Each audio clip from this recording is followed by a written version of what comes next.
मेरा YouTube channel. मैं हूं प्रोफेसर सैफुल्लाह खालिद। स्टूडेंट्स अक्सर पूछते हैं सर होम और हाउस का डिफरेंस बताइए, रिपीट और रिवाइज में क्या फ़र्क होता है।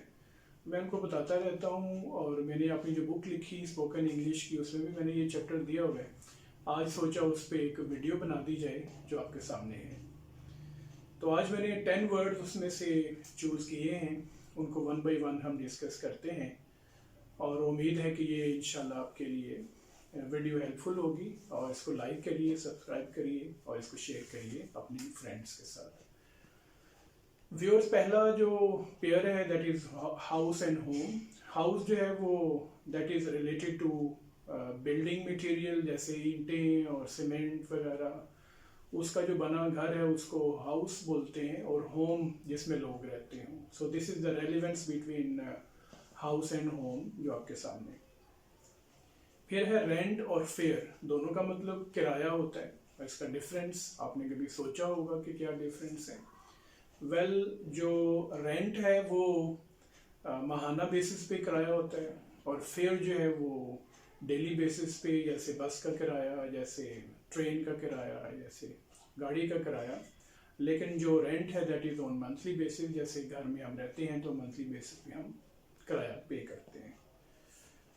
फिर एक ग्रुप है स्टेयर्स एंड लैडर का। स्टेयर्स भी सीढ़ियों को बोलते हैं, लैडर भी सीढ़ियों को बोलते हैं।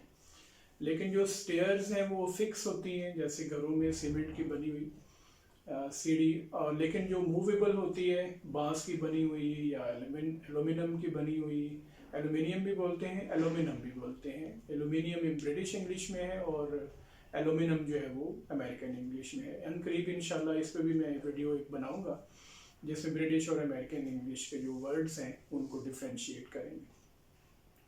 तो जो लैडर है वो मूविंग होती है, एक जगह से दूसरी जगह उठा के शिफ्ट कर सकते हैं, जबकि जो स्टेयर्स है वो फिक्स होती है। फिर एक पेयर है गैस और एस्टिमेट। गैस का मतलब भी है अंदाज़ा, एस्टिमेट का मतलब भी है अंदाज़ा। गैस जो है वो वैसे वर्बली या ज़बानी तौर पे किसी चीज़ का एक अंदाज़ा किया जाए, जबकि एस्टिमेट जो है वो बाकायदा कैलकुलेशन के साथ किया जाता है। जैसे किसी बिल्डिंग का एस्टिमेट लगाना हो, ये कितने फुट है, इस पर कितना मटेरियल लगेगा, वगैरह वगैरह। नेक्स्ट वर्ड है पॉपुलर और फेमस। दोनों का मतलब है मशहूर, लेकिन पॉपुलर का मतलब है एक लोकली मशहूर, यानी एक लिमिटेड एरिया में कोई शख्स मशहूर हो, जबकि फेमस जो है वो एक वास्ट एरिया में, वसी इलाके में मशहूर को बोलते हैं। नेक्स्ट पेयर है रिपीट एंड रिवाइज। दोनों का मतलब है दोहराना, लेकिन इन दिनों में डिफरेंस है इनकी मीनिंग का, इनकी डेप्थ में डिफरेंस है। रिपीट जो है वो किसी चीज़ को बार बार वैसे ही दोहराते चले जाना जैसे वो है, जबकि रिवाइज का मतलब होता है बेहतर करके किसी चीज़ को दोहराना, जिसको आप इआदा भी उर्दू में कहते होते हैं। नेक्स्ट एक पेयर है leave and give up. Leave का मतलब है छोड़ देना, गिव अप का मतलब भी है छोड़ देना। देन डिफरेंसेस में क्या है, चलें देखते हैं। जो लीव है उसका मतलब है वैसे छोड़ देना जैसे उसने घर को छोड़ दिया या उसने स्कूल को छोड़ दिया। लेकिन जो गिव अप है उसका मतलब होता है किसी आदत को या हैबिचुअल एक्शन को छोड़ देना जो हमारी एक हैबिट बन चुकी हो। जैसे उसे सिगरेट नोशी छोड़ देनी चाहिए, या उसे ड्रिंकिंग छोड़ देनी चाहिए, या उसे गैम्बलिंग छोड़ देनी चाहिए, तो ही शुड गिव अप, उसके लिए हम यूज़ करते हैं। नेक्स्ट लफ्ज़ है सी और लुक। सी का मतलब भी है देखना, लुक का मतलब भी है देखना।